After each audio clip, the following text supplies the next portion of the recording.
Bonjour et bienvenue au WebTech SCS Cyber et Énergie. Nous accueillons les intervenants que vous voyez à l'écran. On va patienter quelques secondes pour accueillir la centaine d'inscrits à ce webinaire.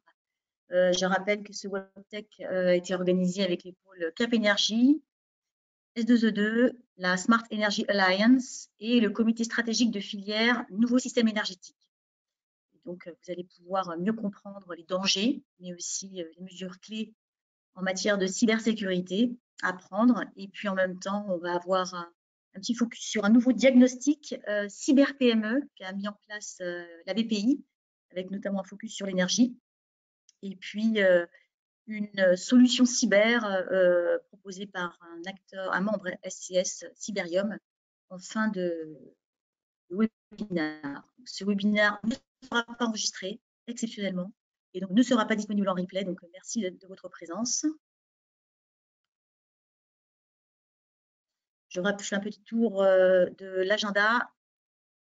Nous aurons une première intervention après l'introduction par les trois pôles, une première intervention donc, de l'ancien directeur de GRT Gaz, M. Thierry Trouvé, sur l'anatomie d'une attaque cyber, pour mieux comprendre les enjeux et les bonnes pratiques en matière de cybersécurité. On fera exceptionnellement une petite session, une petite pause questions. On en prendra une.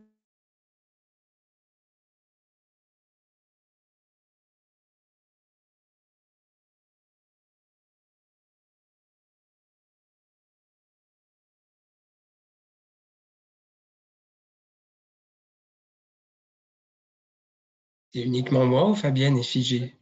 Fabienne est figée, je pense, oui. J'ai la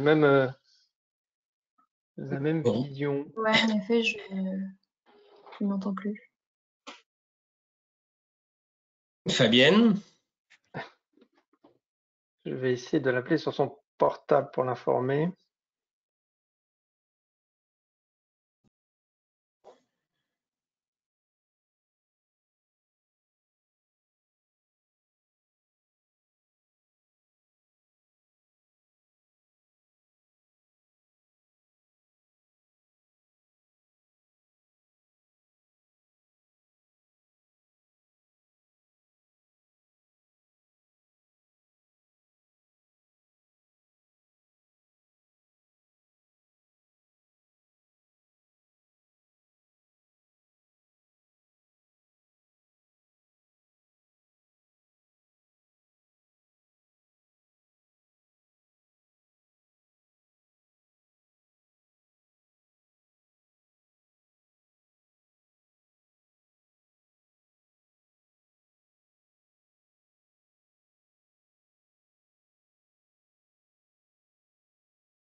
Bon, je propose qu'on reprenne nous l'introduction peut-être, mais je ne sais pas si quelqu'un peut passer les slides.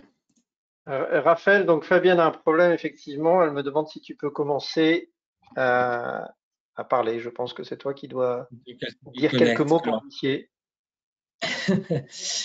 Donc, bonjour à tous et merci pour votre participation. Donc, l'agenda, vous l'avez sous les yeux. Donc, il y a une introduction par les trois pôles. Donc, ensuite, vous aurez une présentation de GRT Gaz avec vraiment un contenu vraiment en direct de ce qui peut se passer, des solutions possibles, de ce qui se passe. Donc, la présentation du diagnostic cyber, qui est un dispositif de la BPI, une présentation de solutions par Cyberium, qui est membre de SCS, voilà, et des sessions chaque session se terminera par des questions-réponses, session 1, session 2, évidemment. Donc, moi, je suis Raphaël Rinaldi, directeur Europe international et référent système énergétique pour le pôle de compétitivité Cap Énergie. Donc, Cap Énergie, c'est 520 membres, plusieurs territoires. On est basé à Aix-en-Provence, en région sud, Provence-Alpes-Côte d'Azur, mais nous sommes également actifs en Corse et avons un accord avec la principauté de Monaco et des accords aussi avec la Guadeloupe. Donc, on a des membres principalement dans ces territoires, mais aussi un peu ailleurs en France.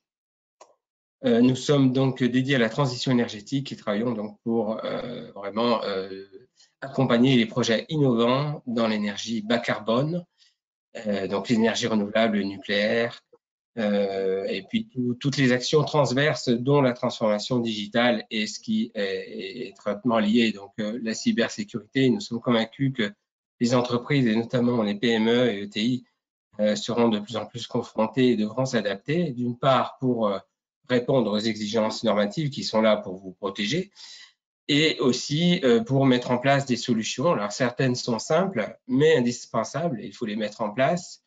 D'autres sont plus complexes et selon la nature de votre activité, le risque que vous jugez, enfin la vulnérabilité et l'impact possible d'une attaque cyber, selon les caractéristiques de votre entité, il faudra peut-être mettre en place d'autres outils plus complexes. Et donc, c'est ce qu'on vous propose de voir aujourd'hui, y compris la directive NIS 2, hein, qui s'appuie sur les acquis de la première directive NIS 1, mais qui marque un changement de paradigme, on va dire, tant à l'échelon national qu'à l'échelon européen. Et donc, voilà, face à des acteurs malveillants toujours plus performants, hein, et mieux outillés, touchant de plus en plus d'entités souvent mal protégées, sachez qu'en 2022, de mémoire, 40% des attaques étaient dirigées vers les PME et ETI. Donc, la directive NIS 2 élargit en effet ses objectifs et son périmètre d'application pour apporter davantage de protection pour les petits acteurs. Et donc, c'est là que les pôles de compétitivité estiment qu'on a un rôle à jouer. Donc, les acteurs de l'énergie sont concernés, hein, ils représentent vraiment souvent des infrastructures critiques. Donc, c'est ce qu'on vous propose de découvrir aujourd'hui. J'en dis pas plus et je laisse donc la parole. Alors, on a perdu par contre la présentation. Donc, je ne sais pas. Je vais quand même passer la parole à Frédéric Cabas. Oui, c'est à moi. Bonjour, Frédéric Cabas du pôle S22. Je suis responsable événements et responsable formation au sein du pôle de compétitivité. Donc nous, on est un réseau d'acteurs d'adhérents dans le domaine de l'énergie sur le Grand Ouest de la France, répartis sur les régions Centre-Val de Loire, Pays de la Loire et Nouvelle-Aquitaine. Et on a 240 adhérents. Nos thématiques, nous avons 4 grandes thématiques que sont les réseaux électriques intelligents, les bâtiments et territoires intelligents, la mobilité électrique et l'électronique. Et enfin, on a une offre de service, donc comme chaque pôle pour l'ingénierie de montage de projet, enfin l'ingénierie de projet, bien sûr des événements pour faire en sorte de réseauter, de la veille, et aussi on est organisme de formation certifié Calliope. Et c'est pour cette raison que aussi la cybersécurité nous intéresse, puisqu'on est en cours de montage d'une formation sur cette thématique-là qu'on aimerait proposer aux autres pôles de compétitivité, en lien avec l'énergie forcément, à l'ensemble des adhérents de ces pôles-là. Donc voilà. Merci Frédéric. Je ne sais pas si vous m'entendez là. Oui, on t'entend à nouveau, oui, Fabienne. Ok, excusez-moi. Je fais un petit zoom rapide sur l'écosystème cyber. C'est la raison pour laquelle nous collaborons avec le pôle S2E2 et le pôle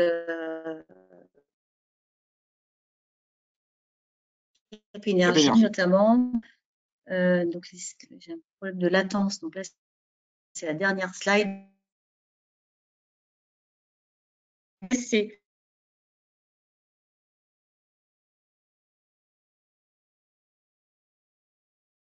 un écosystème partenaire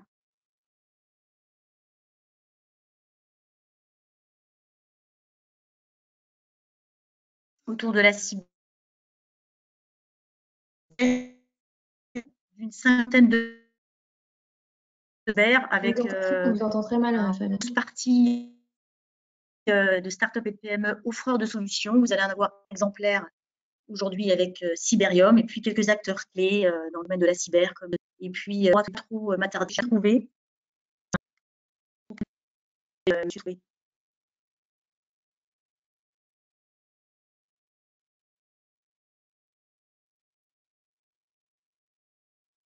Je crois qu'on a perdu Fabienne.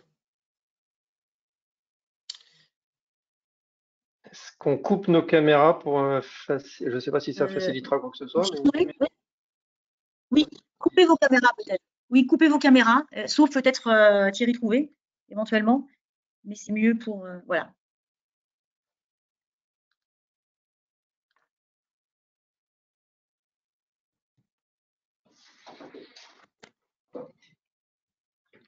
Vous pouvez y aller, hein. On vous attend. Est-ce que c'est moi qui peut commencer ou... Si vous pouvez commencer à présenter votre présentation et simulation d'attaque, oui, c'est à vous. D'accord, très bien. Merci. Ok, bon, bonjour à toutes et à tous. Comme ça a été dit, je suis Thierry Trouvé. J'étais jusqu'il y a un mois directeur général de GRT Gaz. Depuis un mois, je suis à la retraite, ce qui veut dire que je ne suis pas un spécialiste de la cybersécurité, mais par contre, j'ai eu l'occasion de prendre conscience des enjeux liés à la cyber, du fait du rôle de GRT Gaz, du fait que, évidemment, nos activités sont vitales pour l'économie de notre pays. Et par ailleurs, c'est aussi un sujet qui m'intéresse sur le plan technique. Donc, l'objectif de la séance qu'on va avoir là maintenant, c'est vraiment une sensibilisation à la cyber et au risque cyber avec évidemment un focus sur les mesures de prévention. L'objectif, c'est pas simplement d'être sensibilisé, c'est de savoir qu'est-ce qu'on peut faire. Et avec deux originalités. La première, je l'ai déjà dite, je ne suis pas un spécialiste, donc on peut faire l'hypothèse que ce que je vais dire sera peut-être plus clair que si j'étais un spécialiste. Je ne sais pas, on verra, vous verrez, vous jugerez. Et puis la deuxième, c'est plus original, on va se placer non pas du côté de l'entreprise qui est attaquée, mais on va être attaquant nous-mêmes et on va voir comment on attaque une vraie entreprise. Alors en l'occurrence, ce sera une entreprise fictive. Voilà. Alors à l'origine, comme vous le voyez sur ce slide, ce programme, on l'a conçu pour des dirigeants de PME. Mais en réalité, vous allez voir qu'il peut concerner un public beaucoup plus large. Donc, trois grandes parties. Une première focalisée sur le risque, la prise de conscience du risque cyber. Je ne pense pas que vous allez apprendre grand-chose, on va passer assez vite. La deuxième, qui est le cœur de la présentation, c'est comprendre la menace. Qu'est-ce qu'il y a derrière, comment ça fonctionne. Et là, on va faire donc, cette attaque ensemble. Et puis la troisième, c'est qu'est-ce que l'on peut faire, pour se prémunir, pour se protéger. Donc le risque cyber, on va commencer tout de suite par ce petit témoignage. C'est un témoignage qui fait un peu plus d'une minute d'un dirigeant de PME qui s'est fait attaquer. Le plus simple, c'est de l'écouter. C'est facile à se rappeler parce que c'est exactement le 11 septembre. Et en arrivant le matin, un de mes responsables m'a dit il faut que vous veniez voir, on a les ordinateurs qui sont bloqués. Et effectivement, les ordinateurs étaient bloqués, il y avait un cadenas et on ne pouvait accéder à aucun logiciel, quoi. Ça avait été piraté la nuit. Avec un petit message d'aller sur une adresse mail et de là, il nous indiquait ce qu'il fallait faire pour pouvoir débloquer ce cadenas. C'est-à-dire payer en bitcoin, quoi. On me demandait le rançon, voilà, qui était évalué tous les jours. C'est-à-dire que si vous ne répondiez pas le premier jour, elle doublait le deuxième et ainsi de suite, triplait le troisième. J'ai fait venir des informaticiens, j'en ai fait venir 5 en tout, qui m'ont abouti au même résultat. Il y avait même le responsable de chez Airbus qui m'a dit tout est crypté. Il y avait, je ne me rappelle plus, 28 000, 28 ou 30 000 fichiers bloqués, quoi. Les clients, tout ce qui était le stock, la comptabilité, tout était crypté. Impossible de travailler. C'est-à-dire qu'il fallait recommencer la société à zéro, comme si on l'a créée du début, puisqu'il n'y avait plus rien. Plus de comptable, plus de stock, plus de clients, plus de les passerelles avec les fournisseurs, tout était cramé. Donc voilà, on se retrouve tout seul, quoi. C'est fini, on se dit qu'est-ce qu'on fait, on continue à zéro, ou on arrête. Même le procureur de la République, quand je suis venu au tribunal de commerce, m'a dit non, mais il ne faut pas payer. Ah ouais, mais je dis, mais la solution de ne pas payer, c'est de se mettre en liquidation. Ben oui, voilà. Comme le technicien m'avait dit, informatique de chez Airbus m'a dit, de toute façon, on n'est peut-être pas sûr de tout récupérer. Alors payer pour pas être sûr de tout récupérer, c'est un peu l'inconnu, quoi. Vous payez si vous n'avez pas tout, et si dans 15 jours, ils vous recryptent, on recommence, quoi. J'ai été pour mon profit, cette entreprise. Moi, je me mettais en retraite, voilà, c'était ça, oui. Oui, il y avait déjà des parts dedans. Ah ben, pour moi, ça fait une énorme perte financière. C'est vrai que j'avais les moyens, derrière, autrement, ça aurait été difficile. Voilà, donc je pense que ça se passe de commentaires. En matière de prise de conscience, bon, il suffit d'ouvrir la presse aujourd'hui pour voir que, évidemment, le risque cyber augmente de manière exponentielle tous les ans. On entend de plus en plus parler de ces attaques cyber. En perception, c'est devenu pour beaucoup d'entreprises le risque numéro 1. Donc tout ça, vous le savez déjà. Ça s'explique par un certain nombre de facteurs. Le premier, c'est que, évidemment, on vit dans un monde où il y a de plus en plus de digital, de plus en plus de numérique. On est dépendant du numérique pour tout, quasiment aujourd'hui. Et donc, notre surface d'exposition est évidemment plus grande. Le télétravail qui s'est développé après la crise sanitaire augmente encore cette exposition au risque. Nous vivons dans un monde particulièrement instable au niveau international et cela rajoute évidemment des sources de menaces. Et puis le quatrième point, c'est que finalement cette cybercriminalité, elle s'est vraiment professionnalisée. C'est-à-dire que le temps où on avait des jeunes adolescents qui dans leur coin s'amusaient à faire des attaques de telle ou telle agence américaine est révolu. Aujourd'hui, on a des organisations criminelles, étatiques ou pas, qui se sont vraiment industrialisées et qui évidemment augmentent l'ampleur de la menace. Alors, les risques pour l'entreprise, je ne vais pas détailler ces slides de manière trop importante, mais les risques qui sont bien sûr de nature financière, c'est le premier risque, hein, et on l'a vu avec l'exemple qu'on vient d'entendre. Et en dehors de la perte de chiffre d'affaires, de la perte d'activité ou de l'arrêt de l'activité, il y a des dépenses supplémentaires liées à des prestations techniques, des prestations juridiques, des amendes ou ce genre de choses. Il y a des risques immatériel, c'est-à-dire qu'on peut perdre de la propriété intellectuelle, des informations sur les clients, des avantages concurrentiels qu'on peut avoir à un instant donné. Il y a des risques d'image, parce qu'évidemment, quand on se fait attaquer et qu'on n'a pas bien géré l'affaire quelque part, c'est quand même pas très bon du point de vue de l'image de l'entreprise. Et puis, peut-être ça c'est moins connu, il y a aussi des risques humains, parce que quand on est en situation de crise, quand on se fait attaquer, eh bien, c'est un stress immense pour beaucoup de gens dans l'entreprise, pour le dirigeant bien sûr, mais aussi pour ses équipes, je pense notamment aux équipes informatiques, mais de manière plus générale aux équipes, à toutes les équipes de l'entreprise. C'est un vrai risque humain. Alors, on va poursuivre pour maintenant s'intéresser à la menace. Alors, qui finalement menace votre entreprise, votre structure? Eh bien, dans le monde cyber, c'est en fait la même chose que dans le monde normal. C'est-à-dire que les gens qui peuvent s'intéresser ou de manière négative à votre entreprise, cela peut être donc des criminels, des cybercriminels, donc le grand banditisme hein, qui s'intéresse à l'argent de l'entreprise. Cela peut être aussi, et c'est particulièrement vrai dans le secteur de l'énergie, des activistes, des gens qui ne sont pas d'accord avec ce que vous faites. Vous faites du nucléaire, ils ne sont pas d'accord. Vous faites de l'éolien, ils ne sont pas d'accord. Vous faites du gaz, ils ne sont pas d'accord. Enfin voilà, chaque énergie, chaque activité dans ce domaine peut avoir ses propres opposants. Cela peut être aussi, toujours dans le domaine de l'énergie notamment, des États, parce qu'on a des activités qui sont vitales pour l'économie de notre pays et donc des États qui peuvent en vouloir à la France, peuvent s'en prendre à nos activités. Et puis plus classiquement, ça peut être des gens de l'interne, des salariés mécontents ou d'anciens salariés qui sont partis de l'entreprise mécontents et qui ont un compte entre guillemets à régler, ou des concurrents qui veulent gagner un avantage par rapport à votre propre entreprise. Alors, j'essaye d'avancer. On va donc maintenant s'intéresser aux mécanismes d'attaque. Alors, pourquoi est-ce que l'on fait ça? Parce que c'est un peu, si je fais une comparaison dans le domaine de la sécurité, si on vous dit il faut porter une ceinture de sécurité quand vous êtes dans une voiture parce que c'est dangereux, ça porte moyennement. Ça commence à porter, et le travail a été fait depuis des dizaines d'années maintenant, et il est rentré dans la culture, je dirais, ça commence à porter quand on vous explique ce qui se passe quand la voiture sort de la route et qu'est-ce qui se passe en cas d'accident quand on ne porte pas la ceinture.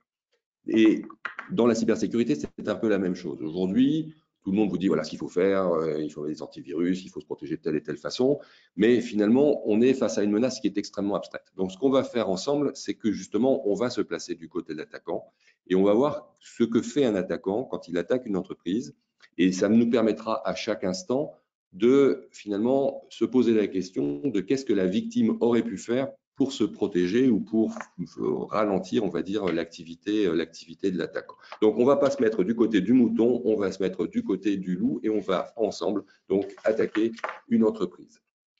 Alors, pour ça, il faut que je partage maintenant une petite vidéo qu'on va regarder ensemble, que je vais interrompre de nombreuses fois. Donc, voilà la vidéo, donc je la démarre. Donc, c'est une attaque en 7 phases. Et Donc, la première phase, très classiquement, ça va être une étape de reconnaissance. Donc, nous allons recueillir des informations sur l'entreprise que nous cherchons à attaquer.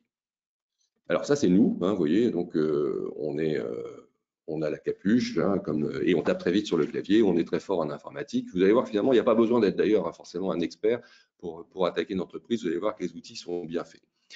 Donc, l'entreprise que nous allons attaquer, elle s'appelle GCC Communication. Et donc, on va sur le site web de l'entreprise, on va regarder ce que fait l'activité, quel type d'entreprise, quel type de client, est-ce que c'est une entreprise riche ou pas. Ça servira ensuite à ajuster la rançon qu'on va demander. On va regarder si on a des informations sur les salariés. Ben là, sur le site web de l'entreprise, on trouve les activités. On trouve aussi un certain nombre de salariés, le CEO, le directeur général, une associée. Et puis, à chaque fois, on trouve les mails. Vous voyez, là, l'entreprise nous a obligeamment mis les adresses mail. On trouve aussi un graphiste qui s'appelle Mathieu Bonamy et qui non seulement a laissé son adresse mail, mais il a également laissé son compte LinkedIn. Donc, l'objectif, c'est de recueillir le maximum d'informations possible. Et là, vous voyez que comme on est un pirate organisé, il faut noter tout ça parce qu'on va assez vite couler sous la masse d'informations. Donc, on pourrait prendre un calepin, mais comme on est un pirate et qu'on est bon en informatique, on prend un outil informatique, peu importe, une espèce d'arbre de connaissances. Et vous voyez qu'ici, on va noter les adresses mail de chacune des personnes que l'on a trouvées sur le site web. Et puis, on va aller voir tout de suite le site, le LinkedIn de Mathieu Bonamy. Et puis, puisqu'on y est, on va regarder si, par hasard, puisqu'on a son identifiant LinkedIn, avec cet identifiant, il n'est pas également présent sur d'autres réseaux sociaux. Et donc, on va utiliser pour ça un outil. Alors là, voilà, on note le compte LinkedIn. Et là, on va utiliser un outil, vous voyez, il s'appelle Sherlock, parce que les pirates informatiques ont pas mal d'humour. Donc, Sherlock, on va chercher le Mathieu Bonamy comme nom d'utilisateur sur des différents réseaux sociaux. Et vous voyez, bingo, non seulement on a trouvé Facebook, mais on a trouvé aussi Roblox et Twitter. Donc, on va aller immédiatement voir le compte Twitter de Mathieu Bonamy. Et là, ben voilà, des choses très intéressantes. On voit que Mathieu Bonamy, il est passionné de golf. On a trouvé son adresse personnelle, hein, son adresse Gmail, là, que vous voyez ici sur l'écran. Et donc, on a recueilli des informations tout à fait intéressantes qui vont ensuite nous servir à attaquer l'entreprise. On va poursuivre, puisqu'on a son adresse mail, on va regarder cette adresse mail. Alors là, on va changer d'outil, on va utiliser un outil qui s'appelle Epios. Et on va regarder avec cette adresse mail quelles sont les traces qu'il a laissées sous forme, par exemple, d'avis sur Google Maps. Et donc, quand on fait ça, on voit qu'effectivement, il a laissé un avis avec une photographie sur Google Maps. On regarde, voilà. Et on voit qu'il s'agit du Golf Square de Rueil-Malmaison, dont on se dit qu'il est probablement un utilisateur régulier. Et donc, des informations tout à fait utiles, vous allez voir, pour notre attaque. Donc, on consigne tout ça dans notre outil. Et vous voyez que là, on a déjà récupéré beaucoup d'informations qui vont nous servir à une attaque ciblée sur Mathieu Bonamy. Alors, qu'est-ce que l'entreprise aurait pu faire pour se prémunir de ça? Qu'est-ce que Mathieu même aurait pu faire pour rendre la vie plus difficile aux pirates?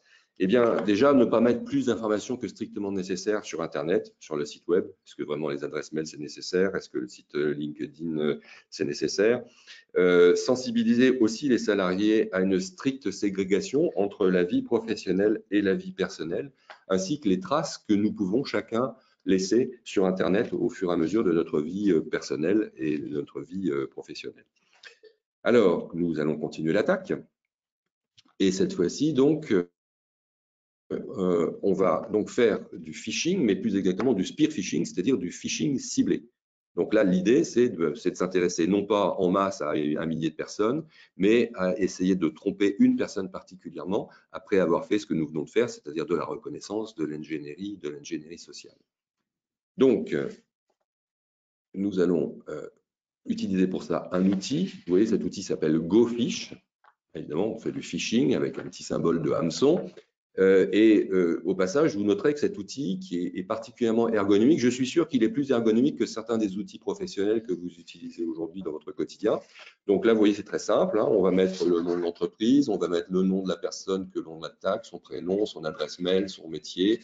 On va également mettre un message, hein, puisque l'idée c'est de lui envoyer un message. Donc dans ce formulaire-là, on va copier le message qu'on a préparé à son intention. On va se faire passer pour le golf de Rueil-Malmaison. On va lui proposer une invitation gratuite pour participer, assister à un tournoi en tant que VIP avec une nuit d'hôtel. Voilà quelque chose de tout à fait intéressant pour quelqu'un qui est intéressé par le golf et qui fréquente ce golf.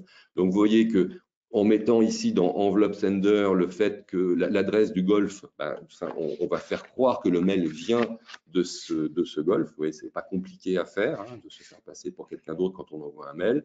On va coller le texte donc, du message et puis on va adjoindre à ce texte un fichier avec une jolie invitation. Voilà, on met l'objet évidemment et on va mettre un petit fichier qui est un fichier Word. Qui contient une invitation bien mise en forme, mais qui contient aussi un petit cadeau sous la forme d'un malware qui va nous aider à prendre le contrôle du poste de Mathieu. Voilà. Et donc là, on envoie notre campagne, ça y est. Donc vous voyez, on a même un tableau de bord. Alors, comme ça permet de faire des campagnes en masse, cet outil, on pourrait envoyer à 1000 personnes et on aurait l'état d'avancement pour les 1000 destinataires. Là, on n'a envoyé qu'à une seule personne, mais on a un tableau de bord en tout cas très, très, très complet. Donc voilà, l'attaque est lancée. Et là, de nouveau, on fait un arrêt sur image. Qu'est-ce que l'entreprise aurait pu faire pour nous rendre la vie plus difficile? Eh bien, justement, sensibiliser ses salariés au phishing et à ses dangers. Et vous voyez qu'il y a plusieurs types de phishing. Il y a le phishing général qu'on reçoit un peu une bouteille à la mer en se disant que sur les milliers de personnes qui vont la recevoir, il y a quelqu'un qui va cliquer. Mais il y a aussi ce type de phishing ciblé qui est bien entendu plus redoutable. Alors maintenant, comment ça va se passer? Là, on va regarder un petit peu, on va changer, on va se mettre du côté de Mathieu Bonamy et on va donc voir ce qu'il se passe quand Mathieu ouvre son message. Donc Mathieu est connecté, voilà, il se connecte sur son poste de travail, il va ouvrir sa messagerie, voilà, il voit qu'il a reçu un message de Golf Square à Rueil-Malmaison, qu'il connaît bien, il voit qu'il y a une invitation, donc évidemment, il ne se méfie pas, il ouvre la pièce jointe, le fichier Word, voilà. Et à partir du moment où il ouvre le fichier Word, donc sur son écran, vous voyez, on a fait une belle invitation avec une balle de golf et une pelouse, mais vous voyez que la petite fenêtre ici sur la droite, elle n'est pas présente sur le poste de Mathieu, elle est présente sur notre poste à nous d'attaquant, notre poste de pirate. Et qu'est-ce que nous dit cette fenêtre? Elle nous dit que on a un canal de communication qui s'est ouvert sur le poste de Mathieu Bonamy. Donc on va voir maintenant ce qui se passe de notre côté. Voilà. Donc là, on a l'alerte, ça y est. Donc on voit que le mail a été ouvert. Au moment où Mathieu va ouvrir la pièce jointe, on va avoir donc cette fenêtre qui va s'ouvrir. Et là, on est maintenant dans un petit logiciel qui va nous permettre de voir la connexion que l'on a sur le poste. On passe une première commande, vous voyez, où am I, qui suis-je, qui permet de vérifier qu'on est bien sur le poste 44 de GCC sous l'identifiant de Mathieu Bonamy. On voit aussi qu'on va, pour être sûr, regarder ce que fait Mathieu à l'instant où nous parlons. Screenshot, une copie d'écran. Donc, on lance cette commande et on va récupérer la copie de l'écran de Mathieu. Voilà. Et donc, effectivement, on voit qu'il a ouvert l'invitation que nous lui avions adressée, l'invitation piégée. Alors, qu'est-ce que GCC Communication aurait pu faire pour nous rendre la vie plus difficile à ce moment-là? Eh bien, entraîner ses salariés en les soumettant régulièrement à de fausses campagnes. Ne pas ouvrir les mails suspects, vous avez vu ce qui se passe, ne pas cliquer sur les liens ou ouvrir les pièces jointes. Et puis, ça peut arriver. C'est-à-dire que ça peut arriver qu'on est ouvert et puis qu'on se dise, mais quand même, ce golf, c'est quand même bizarre. Pourquoi est-ce qu'il n'y a pas de tournoi prévu? Pourquoi est-ce qu'il m'invite à une nuit d'hôtel?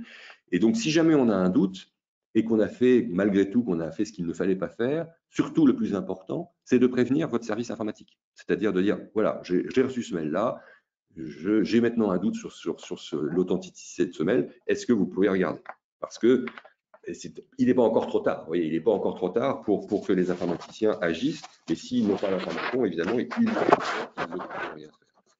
Ce que l'entreprise aurait également fait, c'est mettre à jour son parc d'ordinateurs et ses applications avec un certain nombre de durcissements du poste. Alors évidemment, avoir un antivirus à jour. Si l'antivirus avait été à jour, peut-être que le malware qui a été utilisé dans la pièce jointe aurait été détecté par l'antivirus, peut-être. Et puis, il y a un certain nombre de durcissements, par exemple, bloquer les macros dans les fichiers Word ou Excel, parce que c'est une autre manière de déclencher un malware. Enfin, voilà. Donc, un certain nombre de gestes à faire du point de vue de l'entreprise. Nous allons passer à la 4e étape. Je vous rappelle qu'il y en a 7. Donc, nous sommes installés dans la classe, c'est-à-dire que nous avons maintenant un canal de communication sur le poste de Mathieu Bonamy. C'est un petit peu comme si nous étions dans une forteresse. On cherche à attaquer une forteresse et on a réussi à mettre un pied dans une tourelle, une petite tourelle qui est sur le côté de la forteresse, la tourelle de Mathieu Bonamy. Et donc, qu'est-ce qu'on va faire maintenant? On va faire de la reconnaissance. On va regarder à quoi on a accès, qu'est-ce qu'il y a autour de nous, et on va essayer de récupérer toujours le maximum d'informations.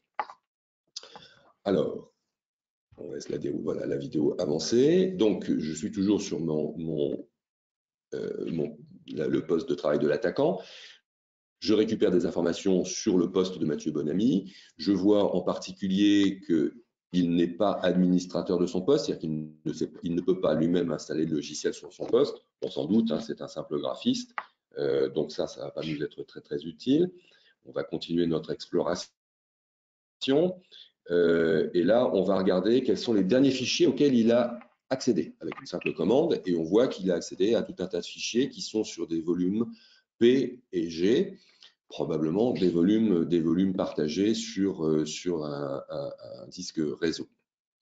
Alors, on va aller voir, effectivement, en passant à une nouvelle commande, quels sont ces volumes partagés. On voit que le volume G correspond plutôt à un volume commun à plusieurs personnes et que le volume P, lui, correspond plutôt au dossier personnel de Mathieu. Alors, on va aller voir, on va commencer peut-être par P de mémoire, on va regarder ce qu'on va faire.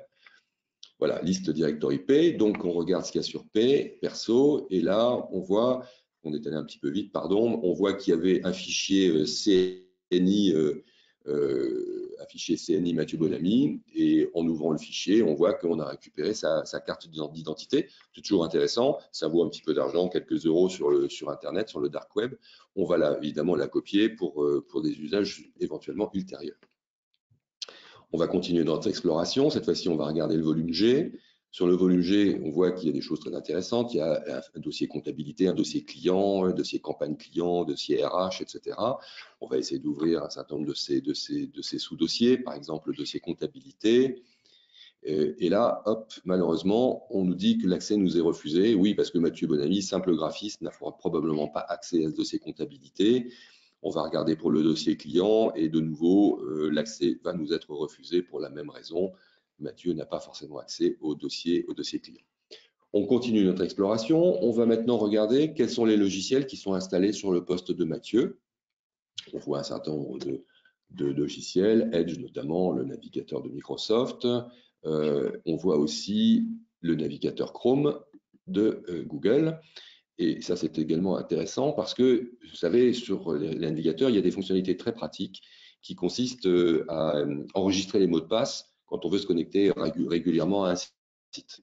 On va utiliser cette fonctionnalité de Chrome et donc on va aller chercher sur Chrome les paramètres de login qui sont enregistrés dans Chrome de Mathieu Bonamy. Et vous voyez, bingo, on en a trouvé un certain nombre. Donc le premier, visiblement, c'est l'identifiant mot de passe qui lui permet de se connecter au site web de l'entreprise, puisque c'est le graphiste, c'est normal qu'il ait les identifiants du site web de l'entreprise. Le deuxième, visiblement, c'est le mot de passe de sa messagerie Gmail. Ben oui, c'est pratique de ne pas le retaper à chaque fois. Le troisième, c'est le mot de passe de son compte Twitter. Voilà, donc ça, c'est extrêmement intéressant. Évidemment, on va noter ça scrupuleusement pour des usages ultérieurs. On va aussi regarder, puisqu'on a vu qu'il avait la messagerie Outlook, ce qui est enregistré dans le logiciel Outlook. Et là, cette fois-ci, on va voir qu'on trouve donc son adresse mail de GCC Communication et son mot de passe Ce qui va donc nous permettre d'ouvrir sa boîte aux lettres et d'aller regarder les emails qui sont dedans. Donc là, par exemple, on va chercher dans la boîte mail les mails qui contiennent une pièce jointe. Donc là, on en a trouvé quelques-uns, notamment on a trouvé notre invitation au tournoi de golf, mais on a aussi trouvé un email qui s'appelle liste de nouveaux clients et qui contient un fichier liste de nouveaux clients.zip qu'on va aller regarder donc dans le détail. Voilà, donc voilà le mail. Donc effectivement, Céline Douffet lui envoie cette liste de nouveaux clients et elle lui dit qu'elle lui transmet le mot de passe. Elle a pris la précaution de mettre un mot de passe sur le fichier et elle lui transmet le mot de passe par la suite. Alors, cette précaution un petit peu inutile parce que si elle lui a envoyé le mot de passe par mail, ce qu'on va vérifier tout de suite. Alors déjà, vérifions que le fichier est verrouillé. Quand on demande, voilà, il nous demande effectivement un mot de passe que nous n'avons pas pour l'instant. Qu'à cela ne tienne, on va continuer à explorer la boîte aux lettres en regardant quels sont les mails de Céline Douffet envoyés à Mathieu. Et là, cette fois-ci, on tombe sur le mail qui lui envoie fort obligeamment le mot de passe. Donc, vous voyez que, à minima, si vous voulez faire ça, envoyez-le par SMS. Hein, ça sera plus compliqué pour nous. Mais si vous l'envoyez dans la boîte aux lettres, c'est pas très, très compliqué. Et donc, avec ce mot de passe que l'on va copier, on va pouvoir ouvrir le fichier des nouveaux clients. Voilà qui est fait. Voilà encore une information intéressante. Voilà, on a aussi regardé, c'est un tout petit peu vite, qu'est-ce qu'il y avait comme utilisateur du serveur de fichiers. On a vu notamment un administrateur, voilà, ouais, ici. Ouais, donc là, on a les différents utilisateurs et en particulier un compte administrateur. Et ce compte administrateur, il est intéressant probablement parce que lui, il a des privilèges plus grands que celui de Mathieu Bonamy. Par exemple, on pourrait sans doute accéder à la comptabilité ou au fichier client général, ce que nous n'avons pas pu faire tout à l'heure sous l'identifiant de Mathieu Bonamy. Donc, on va voir comment essayer de devenir administrateur. On regarde également des informations sur le type de serveur de l'entreprise. Donc, ce serveur GCC-DC1, on voit qu'il est sous le Windows Server 2019. Et ça, c'est particulièrement intéressant parce que quand on est pirate compétent, on sait que cette génération de serveurs a un certain nombre de failles qui sont des failles donc logicielles et qui, si cette faille n'a pas été corrigée, on pourra en prendre le contrôle.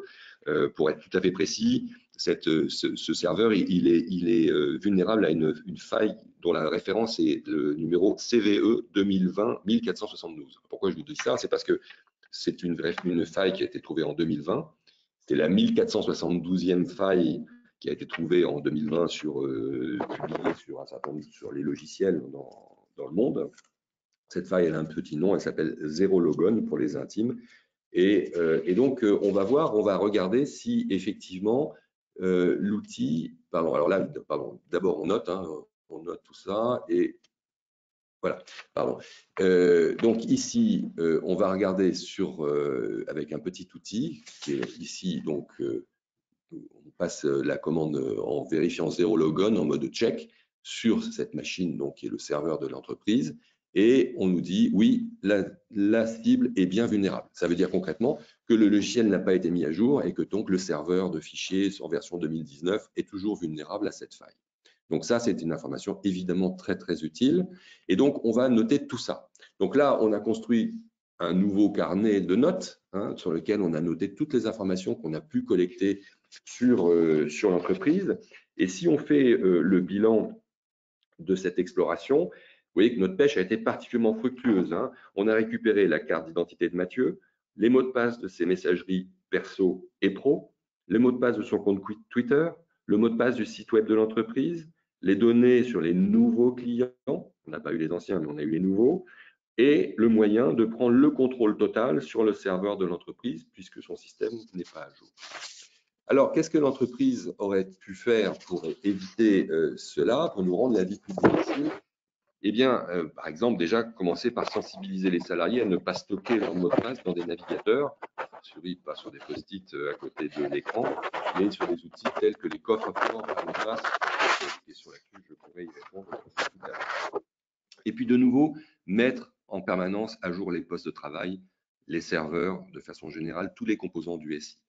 Vous voyez, ces failles sont en permanence trouvées sur les logiciels. On était sur la 1470e de l'année 2020.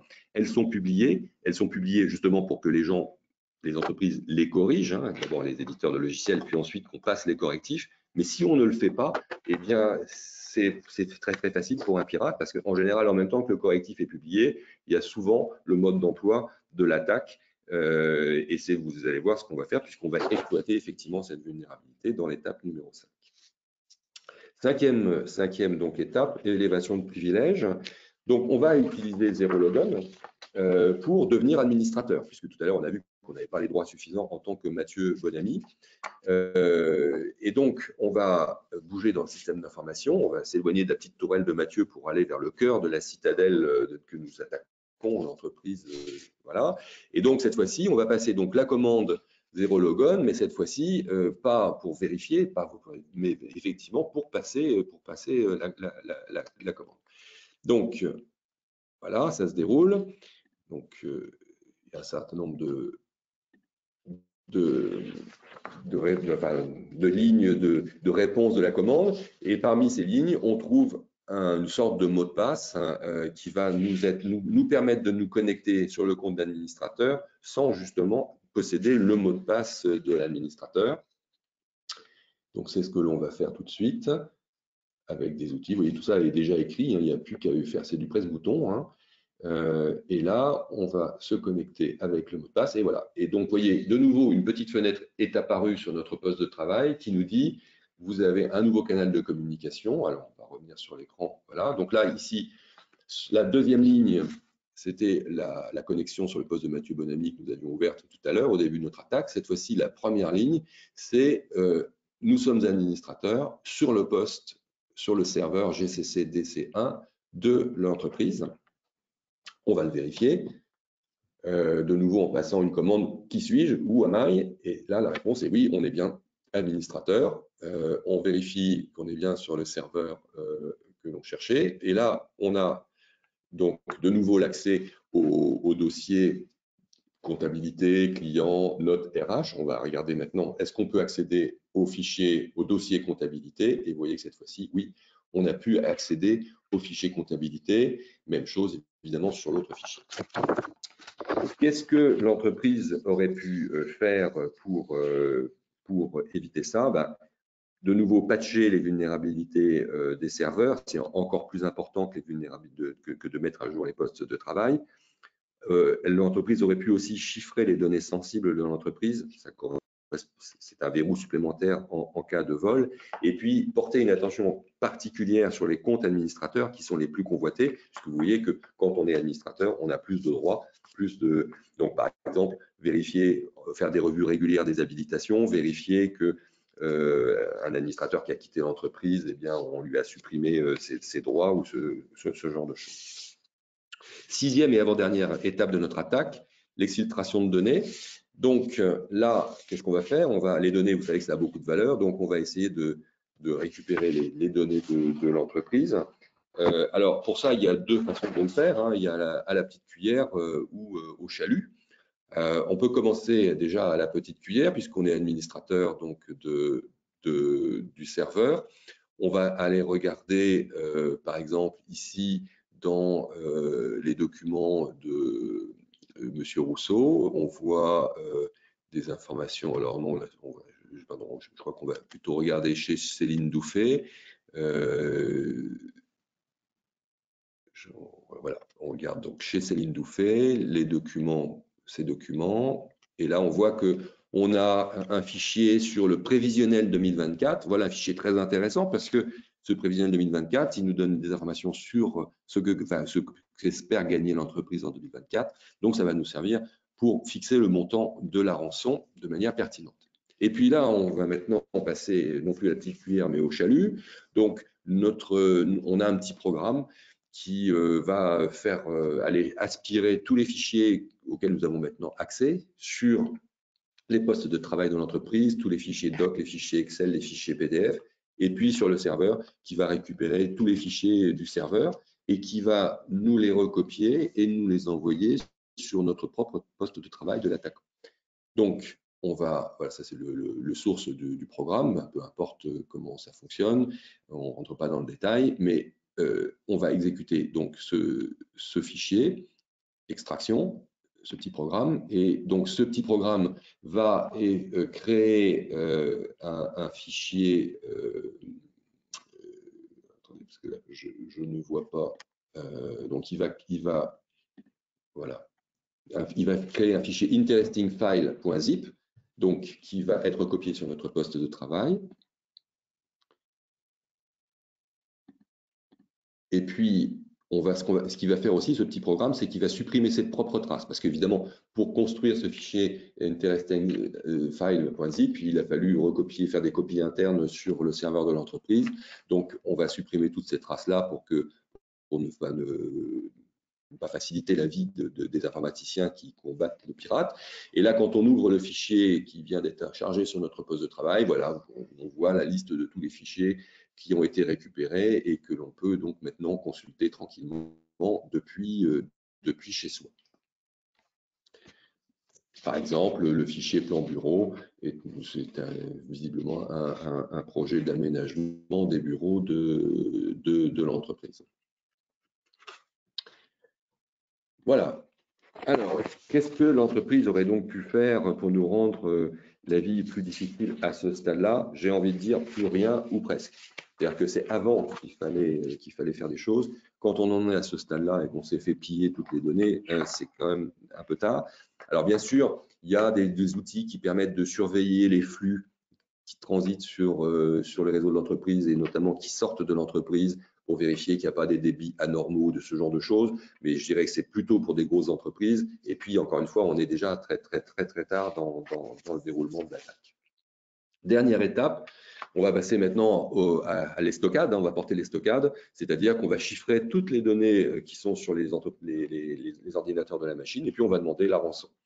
Donc jusqu'ici, on a été discret, personne ne nous a détecté, hein, personne n'a vu ce que nous faisions. Cette fois-ci, évidemment, ça va se voir. Et donc, de nouveau, on va exécuter un petit programme de notre fabrication. Et ce petit programme, il va faire un certain nombre d'opérations puisqu'il a finalement tous les droits. Il va désactiver les antivirus sur tous les postes. Il va désactiver tous les firewalls. Il va chiffrer donc tous les fichiers de données. Pour que ce soit un peu spectaculaire, on va modifier aussi les fonds d'écran de chaque poste de travail. Il va mettre sur chaque poste de travail un petit fichier d'instruction pour le paiement de la rançon. Ça sera le seul fichier qui sera en clair. Et puis, pour être encore plus spectaculaire, il va fermer tous les programmes en cours d'exécution chez les utilisateurs pour que leur attention soit bien portée sur l'opération en cours.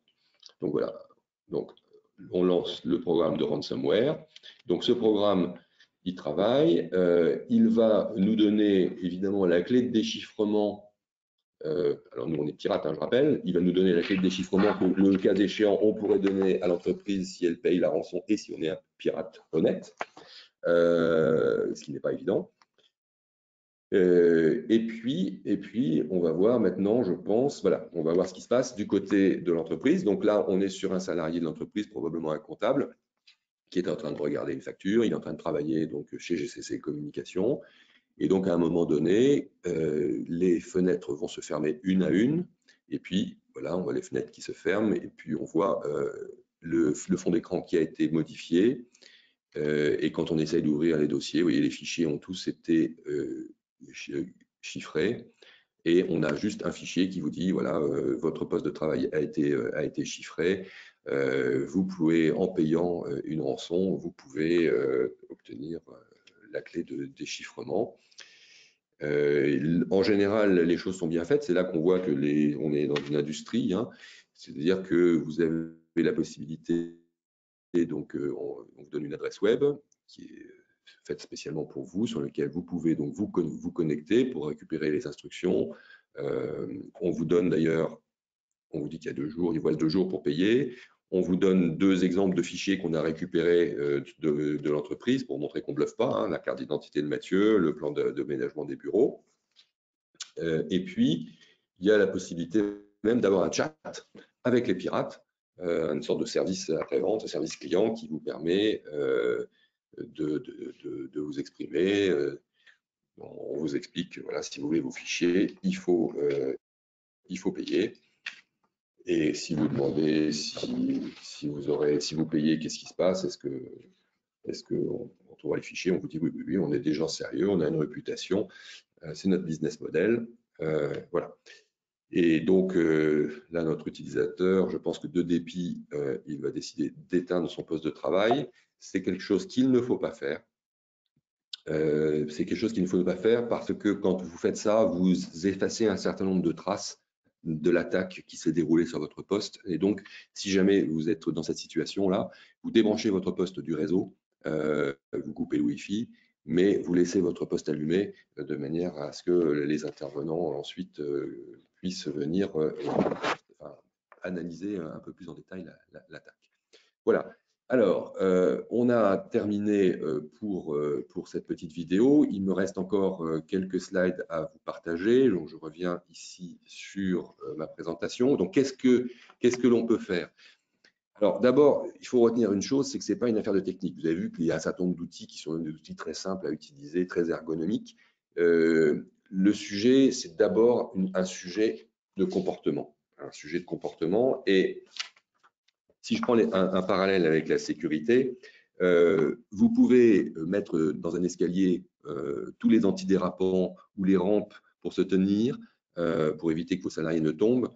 Si les salariés continuent à descendre l'escalier avec des dossiers dans une main, l'ordinateur ouvert dans l'autre, et puis avec la troisième main en train de téléphoner, il y a de fortes chances qu'ils continuent à se casser la figure.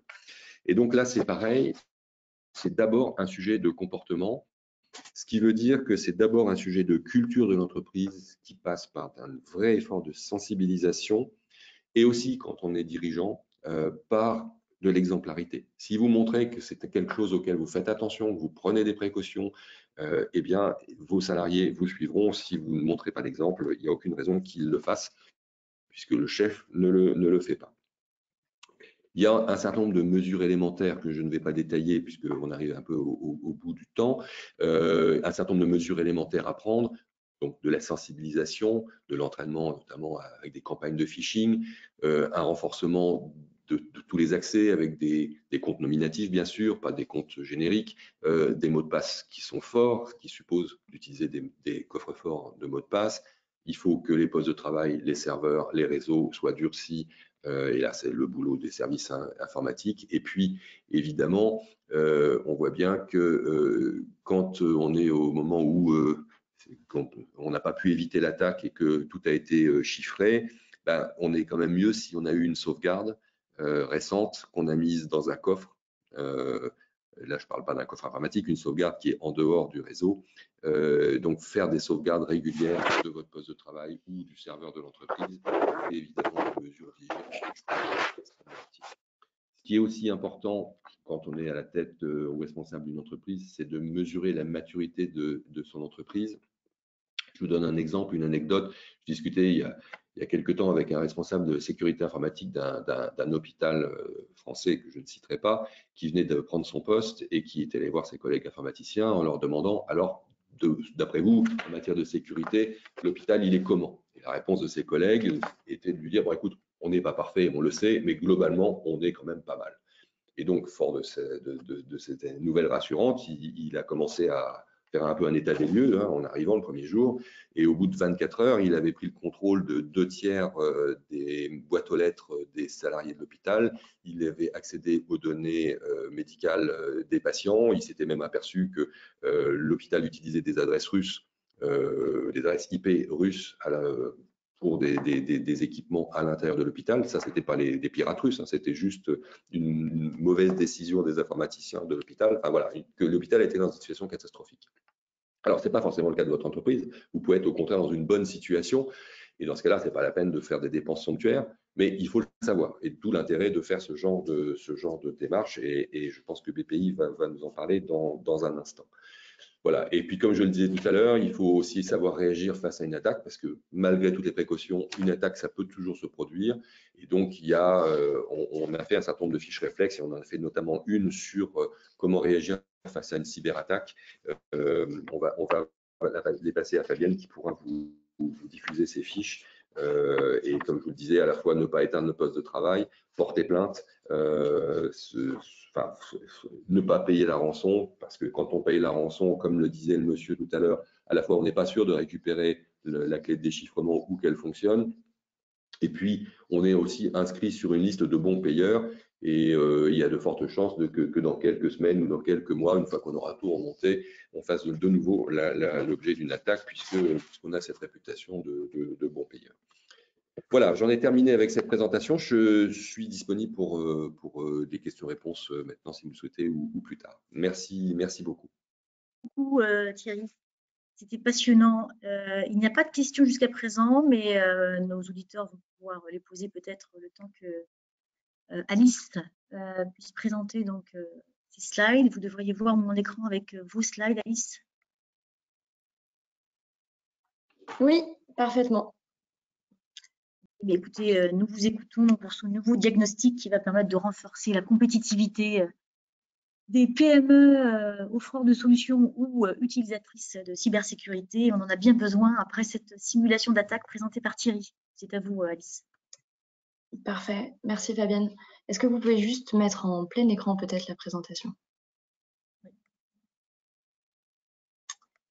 Bonjour à tous et merci de m'avoir invité à cette présentation.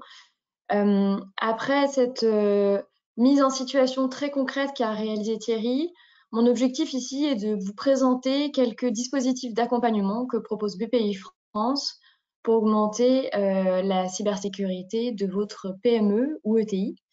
Alors, je vais commencer par donner un peu de contexte et je vais pour ça me mettre finalement un peu, me faire porte-parole de la Direction générale des entreprises pour présenter ce qu'est le plan cyber PME. Peut-être en avez-vous entendu parler, il y a eu des communications gouvernementales récemment. Le dispositif cyber PME, il part d'un constat qu'on a bien vu avec Thierry, c'est que les PME et ETI sont de plus en plus vulnérables aux cyberattaques. Les chiffres sont assez édifiants. La moitié des PME et ETI auraient subi une cyberattaque en 2020. La menace s'est beaucoup déplacée des grands groupes vers les PME et ETI parce que en fait, les grands groupes sont de plus en plus protégés.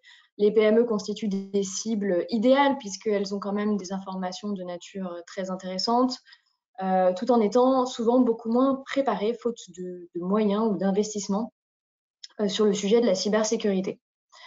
Et jusqu'à fin 2023, il n'existait aucun dispositif de portée nationale afin de sécuriser les PME et ETI en France. C'est pour ça que la Direction générale des entreprises a souhaité mettre en œuvre un dispositif qui s'appelle Cyber PME, dont l'objectif est de faire monter en compétences les PME et ETI en matière de cybersécurité, avec une approche vraiment de bout en bout, c'est-à-dire qui va du diagnostic, donc de la mesure de la maturité cyber, jusqu'à l'implémentation et à l'achat de solutions pour se sécuriser. Il y a 3 points à prendre en compte aussi dans ce plan, c'est que, et c'est pour ça que je m'adresse à vous aujourd'hui, c'est que la DGE a souhaité prioriser les secteurs très sensibles qui vont être concernés par NIS2, que sont les secteurs de l'aérospatial civil et de l'énergie. Il a pris en compte également l'existence de certains dispositifs au niveau national qui préexistaient à CyberPME et qui sont intégrés dans cet ensemble. Et l'objectif, c'est évidemment, dans la partie notamment implémentation du plan d'action, de mettre en avant des offres de cybersécurité françaises, voire européennes, plutôt que de se retrouver dans des situations où on fait appel systématiquement à des solutions américaines, voire autres. Est-ce que tu peux passer la slide, s'il te plaît, Fabienne ? Donc, ce dispositif est constitué de 2 phases. Une première phase, une phase A, qui est un diagnostic de l'entreprise, qui permet à la fois de sensibiliser, d'évaluer, via une approche qui ressemble à une analyse de risque, le niveau de maturité actuel en matière de cybersécurité, et finir par la définition d'un plan d'action qu'on va dire de sécurisation. Et la phase B, logiquement, c'est l'accompagnement de l'entreprise dans la mise en œuvre du plan de sécurisation au travers du financement partiel, de l'achat de solutions, de services en cybersécurité, mais aussi de prestations intellectuelles, donc d'accompagnement dans la mise en œuvre de votre plan d'action, qui auront été préalablement identifiés dans le plan d'action de sécurisation de la phase A. C'est donc dans ce cadre que s'inscrit le DIAC cybersécurité déployé par BPI France, que je vais aborder maintenant de manière un peu plus concrète. dans cette deuxième partie. Donc, le diag cybersécurité, vous l'avez compris, c'est la phase A. Je vais rentrer un peu dans le détail. Ouais, donc, c'est un accompagnement pour, comme le disait Thierry, première chose à faire, mesurer la maturité cyber de votre entreprise. Donc, concrètement, c'est comment identifier quel est le niveau de maturité actuel et quelles vont être les principales failles et quelles vont être les premières actions prioritaires à mettre en œuvre. Donc, les objectifs, ça va être sensibiliser les collaborateurs de votre entreprise aux enjeux liés à la menace cyber, puisque c'est un sujet très humain, très organisationnel. Évaluer la vulnérabilité de votre système d'information sur un site de votre entreprise en particulier. Et puis, élaborer un plan d'action derrière pour sécuriser les pratiques sur la base des recommandations effectuées par l'ANSSI, l'Agence nationale de sécurité des systèmes d'information. Et c'est aussi fournir à votre entreprise des éléments pour se préparer à la gestion de crise cyber. C'est-à-dire, une fois que je suis attaquée, comme on vient de le voir, qu'est-ce qui se passe, qu'est-ce que je dois faire, quelles sont les bonnes pratiques, quelle est la cellule de crise qui va pouvoir intervenir. Voilà, toutes ces choses-là font également partie du diagnostic cybersécurité.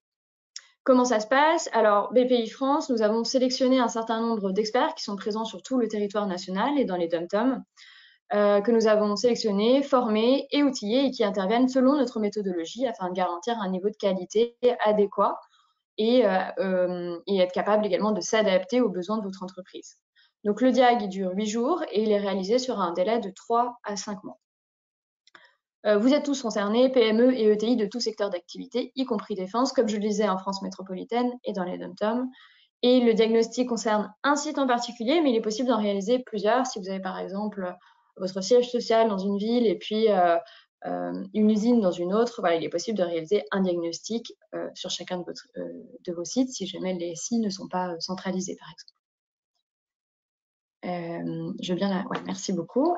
Donc, l'intervention est réalisée en 5 étapes par le consultant qui intervient dans votre entreprise. Il y a un cadrage avec le dirigeant et ou le responsable du système d'information, si vous en avez un.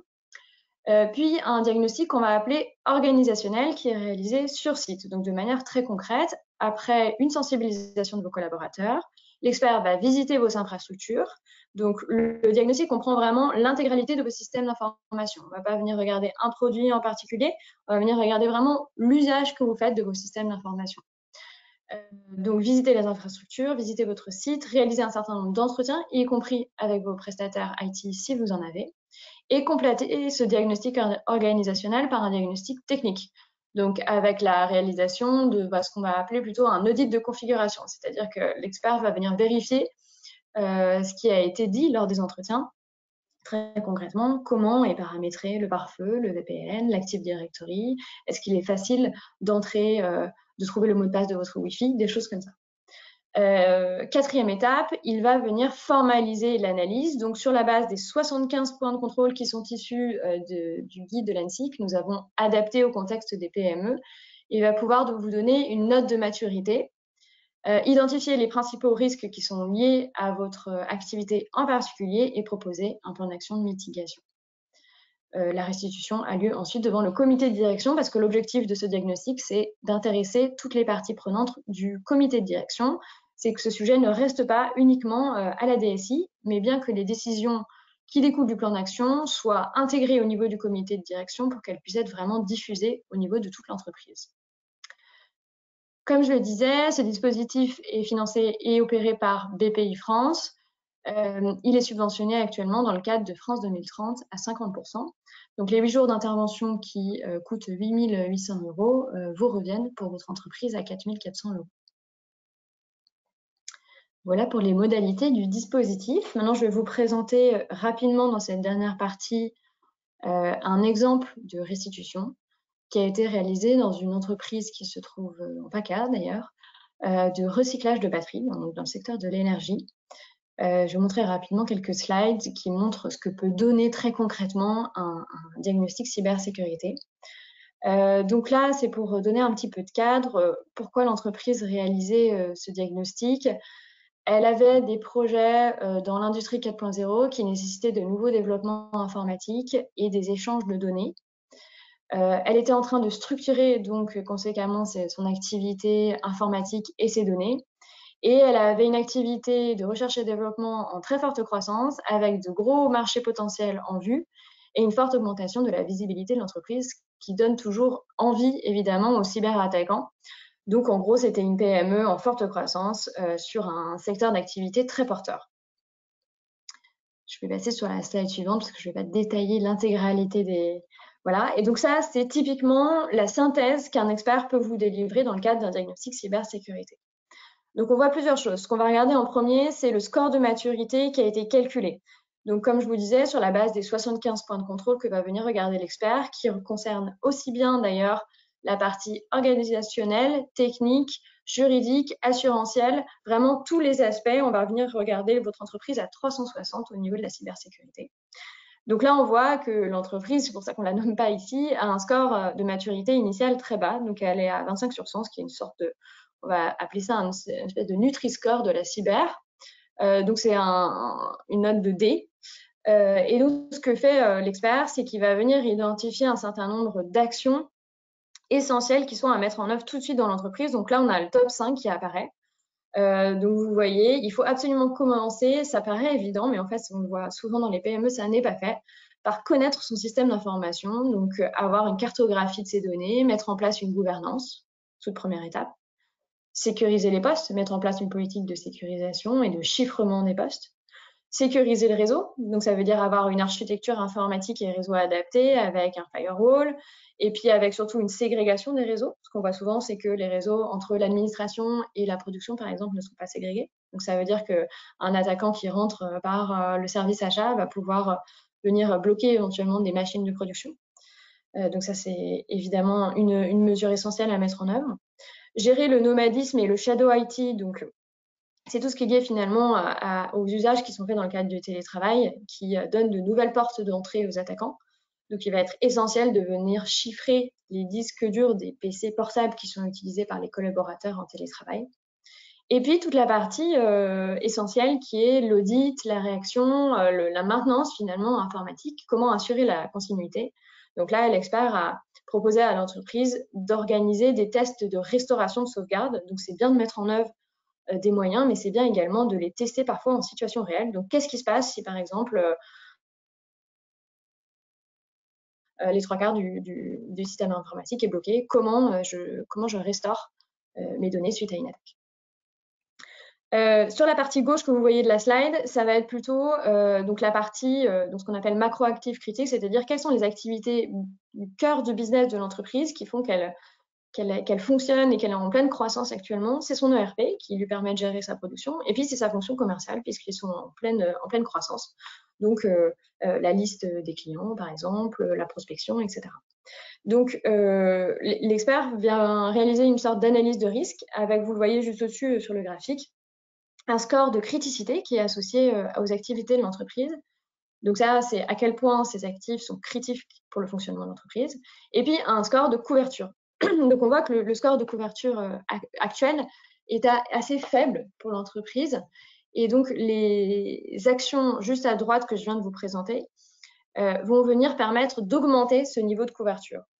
Donc vous voyez, on n'atteint pas 100% parce qu'en fait, on est dans un domaine où il est impossible de prétendre donner à une entreprise un moyen de se sécuriser à 100%.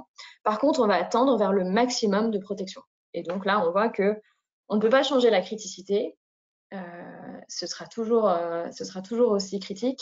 Mais par contre, on peut augmenter le niveau de protection de vos actifs pour que votre entreprise soit moins vulnérable et pour assurer la pérennité de vos activités. On peut passer à la slide suivante, s'il te plaît, Fabienne. Donc voilà, donc ça c'est une illustration en fait de ce que je viens de vous expliquer avec le score de maturité. Donc là où l'entreprise est à 25 sur 100, vous voyez, on va venir vraiment regarder à 360 les activités.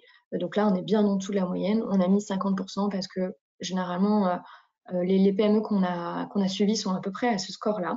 Et si on passe à la dernière slide, c'était pour vous montrer de manière très concrète ce qui est réalisé dans le cadre du DIAG. Donc l'entreprise va se retrouver avec un plan d'action très détaillé. Donc je vous ai parlé du top 5 des actions. Le top 5, c'est les actions qu'il faut mettre immédiatement en place. Donc là, on a un top 5 des actions qui est chiffré autour de 20 000 €. C'est ce que l'entreprise doit commencer par faire. Mais sur chacun des axes qui a été observé, l'expert va venir faire un certain nombre de recommandations qu'il va prioriser, donc top 5, haute, moyenne et basse, et qu'il va chiffrer à la fois en termes de charge interne pour votre entreprise et puis de coûts éventuels s'il y a des achats de solutions ou de prestations extérieures à réaliser. Voilà pour l'exemple que je voulais vous donner. L'idée, c'était vraiment de vous permettre de rentrer dans le concret de ce qu'est un diagnostic cybersécurité.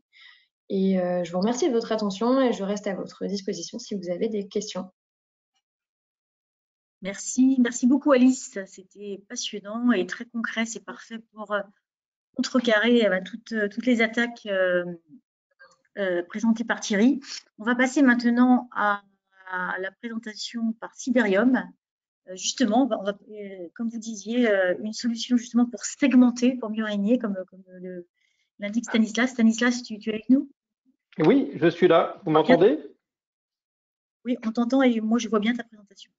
C'est parfait. Bon, donc, très bien. Je rappelle que ça va durer à peu près 10 minutes et ensuite vous avez, il y a quelques questions posées, donc on abordera juste après, mais n'hésitez pas à poser des questions également à Thierry encore une fois et Alice qui vient de faire sa présentation. On va les aborder dans une petite dizaine de minutes. Oui, merci Fabienne, bonjour à tous. Donc effectivement, c'est très intéressant entre la présentation, la première de Thierry et d'Alice.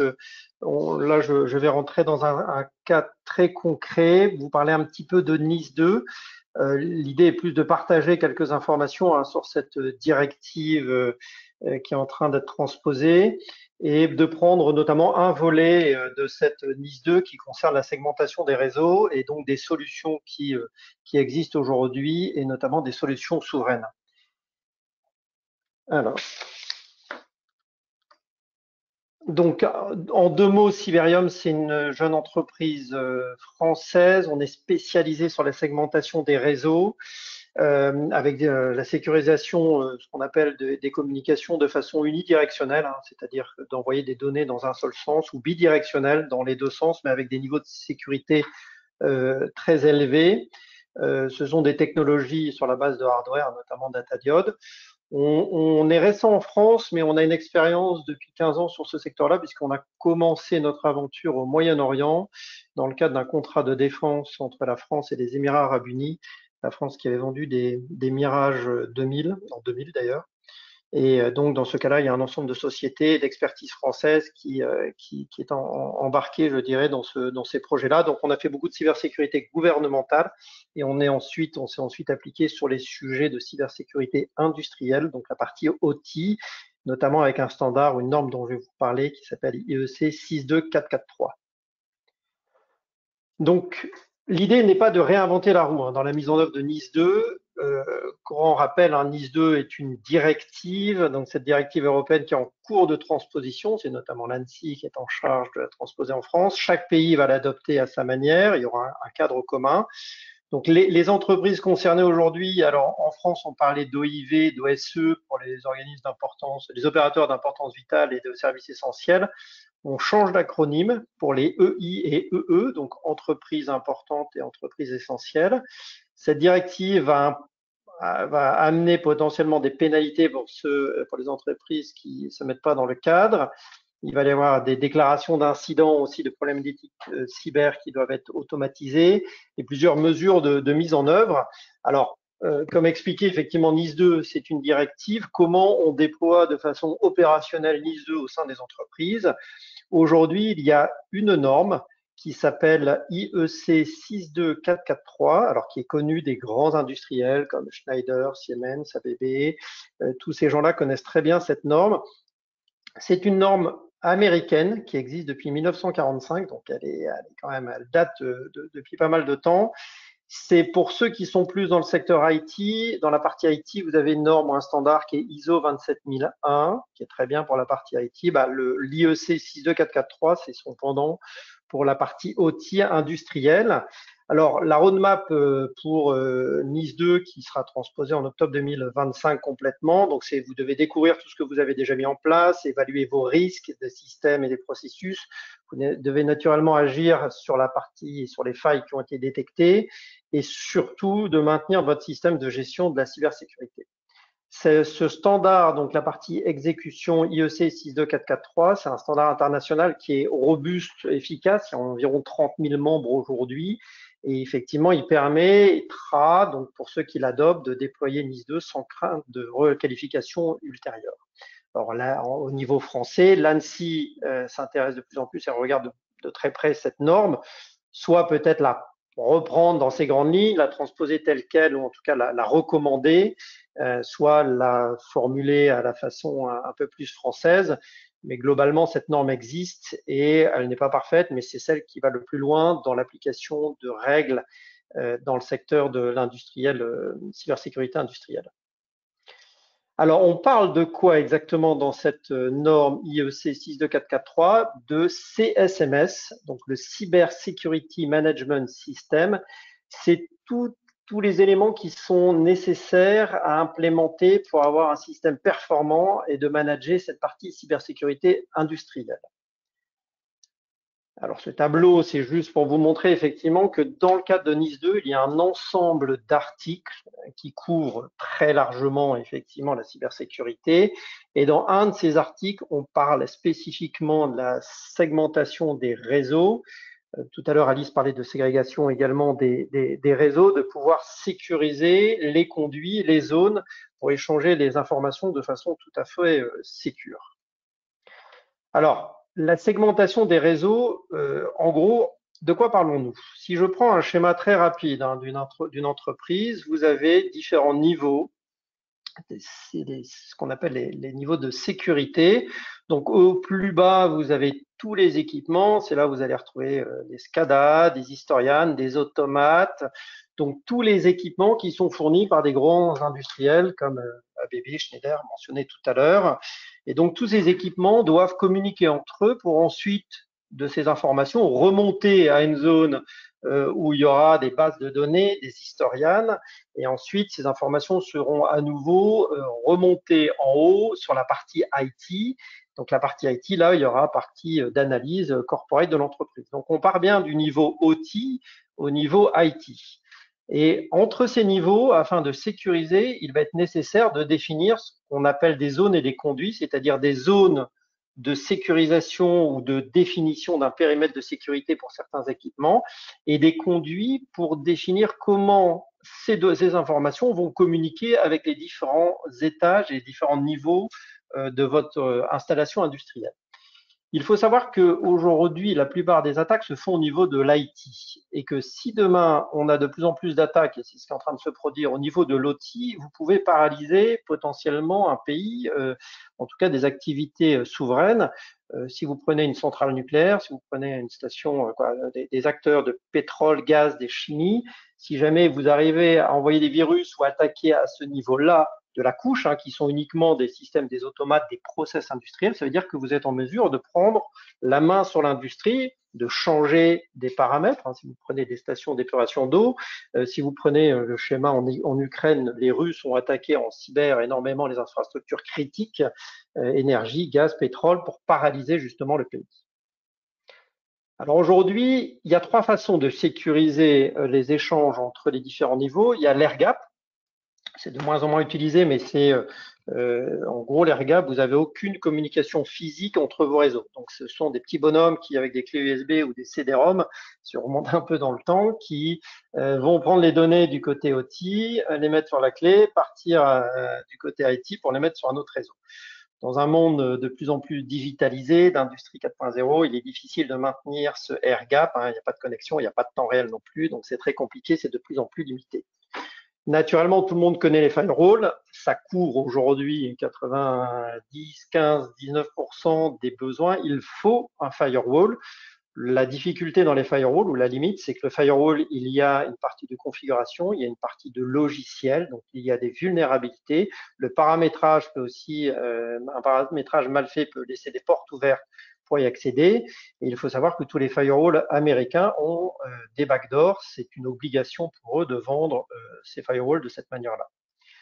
Le niveau le plus sécurisé aujourd'hui, c'est ce qu'on appelle au niveau physique. Et donc, le sujet, c'est la data diode. La data diode, c'est un pur hardware comme un serveur il y a une fibre optique dedans, et donc il y a un émetteur, un receveur, et vous envoyez les données de façon unidirectionnelle, c'est-à-dire que les données partent dans un seul sens. Il y a une impossibilité physique de revenir au niveau de la partie OT. Naturellement, on ne peut pas déployer, il faut des firewalls, mais dans certaines parties de votre réseau, il faudra aussi des data diodes, surtout si vous êtes des entreprises critiques.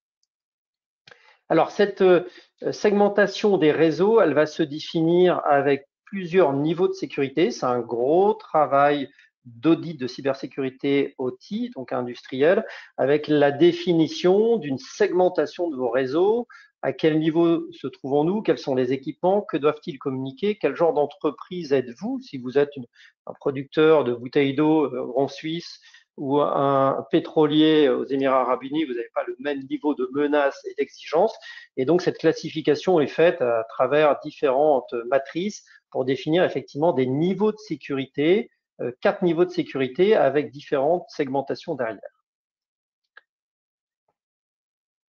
Et ensuite, je fais c'est très rapide hein, parce que nous avons 10 minutes, mais c'est pour vous donner des grandes lignes. Et ensuite, de cette méthodologie de ces matrices, on va en sortir des usages et des besoins et vous dire, ben voilà, pour sécuriser vos niveaux, votre réseau au niveau physique, pour avoir une dépendance de vos systèmes de contrôle ou une indépendance, pour définir des périmètres de sécurité, plusieurs solutions se présentent à vous sur le marché. Il y a des solutions des firewalls, hein, on en a parlé. Et ça va vous donner la criticité, hein, oui, non, est-ce que ça vous protège suffisamment? Vous avez des solutions qu'on appelle two-way gateway, qui sont des solutions bidirectionnelles, donc avec un niveau de sécurité un peu plus élevé, mais des restrictions aussi. Et vous avez ce qu'on appelle la hardware data diode, donc un pur hardware qui a été initialement développé pour des besoins militaires et de défense, dans le cadre de l'OTAN il y a quelques années, et qui est de plus en plus déployé aujourd'hui dans le secteur industriel, obligatoire dans certains secteurs, notamment aux États-Unis, dans le secteur nucléaire. Alors, pour terminer les définitions de ce Cyber Security Management System, il y a plusieurs choses à mettre en place. Naturellement, il y a la définition des rôles et des responsabilités. Au sein de votre entreprise, vous devez identifier le bon risk owner, donc la personne qui va porter effectivement la vision globale des risques et des responsabilités de votre installation. En général, le profil ingénieur automaticien, responsable technique de l'installation ou du système dont on parle. La deuxième étape, ça sera le profil de la menace. Donc, c'est une étape qui est rarement faite par les consultants aujourd'hui, qui est absolument critique pour la mise en place de vos systèmes de sécurité, vos niveaux de sécurité, et qui correspond vraiment à un besoin client. Comme évoqué tout à l'heure, en fonction de la nature de ce que vous produisez, est-ce que vous recevez des commandes de vos clients ou est-ce que vous envoyez simplement des flux d'informations? Est-ce que vous êtes dans un pays menacé, sur un secteur menacé? Vous n'aurez pas les mêmes risques, donc il faut savoir définir et bien étudier la typologie des risques auxquels vous êtes exposé. La définition de l'échelle des impacts, c'est aussi très important.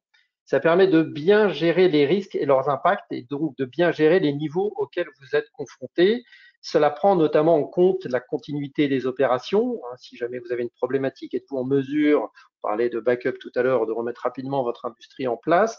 Et ça va prendre en compte également, ce qui est très important, l'impact sur les personnes, sur leur vie et l'environnement des installations. Chaque société a une échelle différente. Il faut y avoir une réflexion donc très poussée en interne avec les gens qui sont notamment en charge de la sécurité et de la safety. La matrice des risques, on en a dit 2 mots. Déterminer les impacts, déterminer les échelles de probabilité auxquelles vous êtes exposé. Il vous faudra une matrice vraiment propre à la cybersécurité industrielle et pas issue de l'ISO 27001 qui est vraiment sur la partie plutôt IT. Ensuite, la définition de l'appétit des risques, elle est propre également à chaque entreprise. Donc, elle est menée aussi dans une réflexion très poussée de savoir ce qui va être acceptable ou non dans les risques auxquels vous êtes exposé. Et donc, de définir avec une courbe, effectivement, de dire, voilà, ça, si ça arrive, c'est acceptable, ça, c'est pas acceptable. Et donc, comment derrière vous réagissez. Et enfin, pour terminer, la définition de la formule de calcul de risque. Donc, c'est très important. Hein, on doit mesurer le risque, mais aussi comment plusieurs méthodologies peuvent répondre à ce risque. Il n'y en a pas de française aujourd'hui, il y en a 2 internationales. Il y a la méthodologie donc spécialement dans la partie OT qui s'appelle FAIR, F-A-I-R, qui est méthodologie anglaise. Il y en a une autre internationale qui est IRAM 2, I-R-A-M, qui vient de l'International Security Forum, ISF.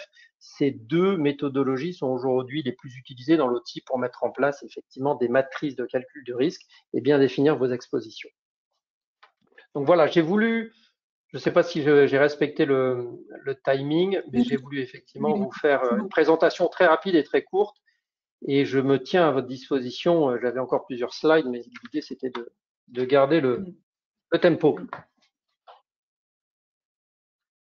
Merci beaucoup. Vous pouvez peut-être tous allumer vos caméras. Donc, en tout cas, Alice, oui, il y a quelques questions. Peut-être que Alice, Thierry et Stanislas, vous pouvez allumer vos caméras. Il y a une première question. Oui, d'ailleurs, peut-être pour vous, je me suis trouvée très opérationnel. Est-ce que la vidéo donc de simulation d'attaque que vous avez présentée, est-ce qu'elle est disponible sur le net? Ah, on ne vous entend pas. Enfin, moi, je ne vous entends pas. Oui. Vous avez coupé mon micro, pardon. Non, je suis désolé, elle n'est pas disponible. Non, non. D'accord. Non, parce qu'en fait, elle n'est pas autoporteuse, elle nécessite des explications. D'ailleurs, la vidéo elle-même fait 10 minutes. Et vous voyez qu'on y a passé 30, on a dû passer 30-35 minutes. Donc, voilà. D'accord, très bien. Merci beaucoup. Alors là, je pense que c'est une question pour Alice. Quel est le profil des diagnostiqueurs? Et est-ce qu'ils ont une expérience complète avec des retours d'expérience en gestion d'attaque? Je n'ai pas entendu la deuxième partie de la question, mais j'ai entendu quel est le profil des diagnostiqueurs. Donc, en effet, ce sont des... Ok, je vous entends pas très bien, Fabienne, mais c'est pas grave.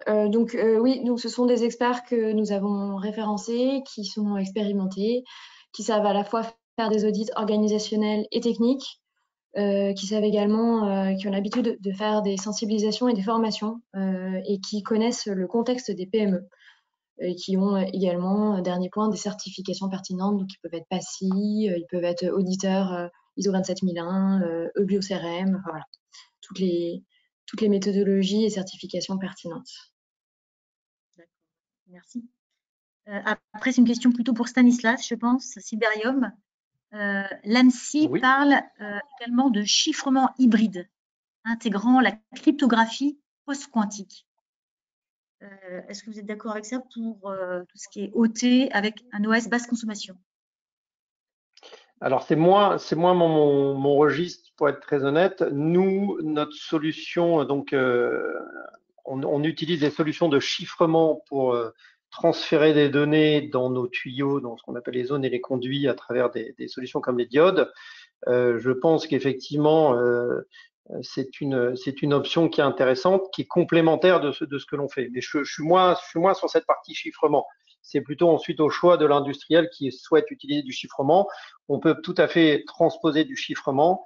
Maintenant, notre solution nous permet surtout de faire une segmentation, donc d'éviter que des gens pénètrent des réseaux extrêmement critiques, ce qui est un peu différent de l'approche chiffrement. D'accord. Okay. Et après, il y a une question. Alors, c'était pendant la présentation de M. Trouvé. Donc, je ne sais pas exactement à quelle étape, mais c'était concernant les chiffrements des fichiers. Est-ce que les chiffrements des fichiers sont instantanés? Oui, enfin instantanés non, mais ils sont transparents pour les utilisateurs. Le fait que les fichiers soient chiffrés sur les disques durs, oui, c'est transparent pour l'utilisateur. Merci. Je regarde, écoutez, s'il n'y a pas d'autres questions. Il n'y a pas d'autres questions. Et puis, il est 12h28. Donc, je vous remercie vivement. Et puis, donc, il n'y aura pas de replay. Il y a énormément de questions sur la disponibilité d'un replay. Donc, non, il n'y aura pas de replay pour ce WebTech. Je suis désolée. Je peux juste vous afficher peut-être les prochains événements qui concernent la cyber, d'ailleurs. Ça peut peut-être vous intéresser. Mais vous avez en tout cas un questionnaire qui va vous être envoyé à la fin de cette session. Et puis, Monsieur Trouvé, on peut envoyer des fiches pratiques, c'est ça? Oui, tout à fait, tout à fait. Eric a dû vous faire parvenir des fiches pratiques, notamment celles que j'ai citées sur que faire en cas d'attaque. Et donc, vous pouvez les diffuser aux participants de la réunion, bien sûr. D'accord, ok. Donc là, vous devriez voir les prochains événements qui concernent justement tout ce qui est cyber security. Donc, le 12 mars, SCS organise un webinaire sur le Security by Design, pourquoi il faut, dès la conception d'un produit ou d'un service, penser à la cybersécurité. On en a une belle démonstration avec GRT Gaz et le diagnostic cyber PME présenté notamment par BPI. Ensuite, on a un autre événement webinaire virtuel également qui est plus sur la sécurité au sens général, mais d'actualité, puisque la sécurité des Jeux Olympiques, notamment 2024, est d'actualité, hein, et controversée. Et justement, on a quelques offres de solutions chez SCS qui contribuent à la gestion de la foule, par exemple, et on a la gendarmerie nationale qui vont nous présenter quelques cas d'usage et quelques respects de la loi, hein, aussi par rapport à cet événement particulier, sur comment assurer la sécurité des citoyens et des sportifs pendant ce mois des Jeux Olympiques et Paralympiques. Et puis en présentiel, nous avons avec Cap Énergie un événement qui va être déplacé au 2 avril à Sophie Antipolis autour de la rencontre IA et jumeaux numériques pour la filière énergie. Normalement, donc, ce sera le 2 avril. Et puis une conférence cyber avec notamment Stanislas également d'ailleurs en tant que sponsor de cette journée qui aura lieu au village Baïséa, l'accélérateur du Crédit Agricole à Sophie Antipolis, sur la cybersécurité et notamment des informations divulguées sur la labellisation très récente du campus cyber en région sud, hein, donc par le campus Cyber France, et les différents lieux et les différents atouts, hein, et forces du territoire pour contribuer, comme BPI le fait également, à améliorer la résilience des PME de la région. Voilà, je vous remercie à tous. Merci de répondre encore une fois au questionnaire et je vous enverrai bien sûr les fiches pratiques suggérées par Monsieur Thierry Trouvé. Merci Alice, merci Stanislas et merci Thierry et bonne journée. Merci à vous, très bonne journée. Merci, au revoir. Au revoir.